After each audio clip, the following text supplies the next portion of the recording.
হাজি উম্নজুম্ন সব কথা বলে কন্যাগণে। শুনি সব কন্যাদের দুঃখ হয় মনে। কন্যাগণ বলে, তবে শুনো মন দিয়া, ইতুবত করো দুঃখ যাবে ঘুচাইয়া।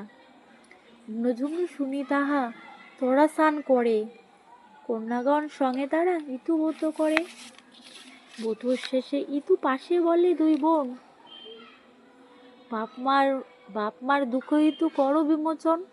ধনধান্যে গৃহ যেন পূর্ণ হয় যায়, বর দাও সব ইচ্ছা যেন পূর্ণ হয়। ঘট লইয়ে দুই বোন যাও গৃহ পানে, গৃহ আসি দাঁড়াইল বাড়ির উঠানে। ধনুষ্যদ পেয়ে দ্বিজ ইতুর কি পাতে, অটলিকা মাঝে বস করে আনন্দেতে। কন্যাদয়ে দেখি দ্বিজ লাগিল বলিতে, এতদিন পরে তোরা এলি কোথা হতে। পিতৃবাক্য শুনি কন্যাদয় অভিমানে, বলে ধনী হইয়াছ মোদের কারণে।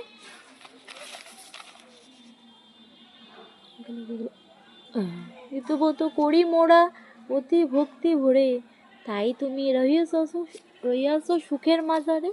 অতএব ইতবত করো ভক্তি ভরে, শোক দুঃখ রোগ ব্যাধি রবে না সংসারে। এতক্ষণ ব্রাহ্মণী তার গৃহ মধ্যে ছিল, কণ্ঠস্বর শুনি মাতা উঠানে আসিল। মারতেছে কন্যাদয়ে লইল বক্ষতে, আনন্দে অশ্রুতে বক্ষ লাগিল ভাসিতে। কন্যাদয় বলে, মাতা করি নিবেদন, ভক্তি ভরে ইতুবত করো পালন। শুনিয়া ব্রাহ্মণী তাহা অতি ভক্তি ভরে, ইতুবত করে সবে প্রতি রবিবারে। ইতুর কৃপায় সব দুঃখ দূরে গেল, দরিদ্র ব্রাহ্মণরাজ ঐশ্বর্য পাইল। উম্নর বিবাহ হইল রাজপুত্রর সাথে, জুম্নর বিবাহ হইল মন্ত্রীর পুত্রর সাথে।